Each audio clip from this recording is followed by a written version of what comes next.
અલ્પેશ કથિરિયાએ આવીને નિવેદન આપ્યા, સુરતથી મેહુલ બોગરાએ નિવેદન આપ્યું, જિગીશા પટેલે નિવેદન આપ્યું, વરુણ પટેલે નિવેદન આપ્યું. આ બધાના નિવેદનને કઈ રીતે જુઓ છો? અને સાથે જ એવું લાગે છે કે આ નિવેદન કોઈ ચોક્કસ જગ્યાએથી દોરી સંચારથી થાય છે?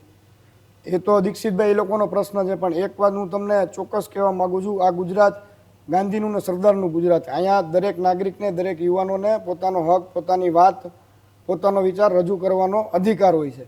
પણ હું સ્પષ્ટપણે એવું માનું છું, કદાચ કોઈ લોકો વિરોધ કરતા હોય તો ચોક્કસપણે, કદાચ કોઈ ઘટનાથી સહમત ન હોય તો વિરોધ ચોક્કસપણે થવો જ જોઈએ. પણ એની એક સિસ્ટમ હોય, એની મર્યાદા હોય, એનો માન હોય, એનું ડિસિપ્લિન હોય, એની શિસ્તતા હોય. એ શિસ્ત જાળવીને વિરોધ કરવો જોઈએ. અનેક એવા નિવેદનો મારા પરિવાર વિશે, મારા પિતાશ્રી વિશે, ગોંડલની જનતા વિશે મીડિયાના માધ્યમથી પહેલ કરીને જ્ઞાતિવાદી માનસિકતા ધરાવતા લોકો લગભગ છેલ્લા 20 દિવસથી સતત કરી રહ્યા છે.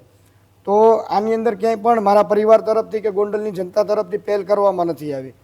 માન મર્યાદાને નેવે મૂકીને, ઉંમરની મર્યાદાને નેવે મૂકી, જે શબ્દ એક બેન દીકરીને ન બોલવા જોઈએ એવા શબ્દો ઉચ્ચાર કરી અને જે રીતે મારા પરિવારને ને ગોંડલને બદનામ કરવામાં આવેલું છે, એનો ગોંડલની જનતાને મારા પરિવારને એનો વિરોધ છે.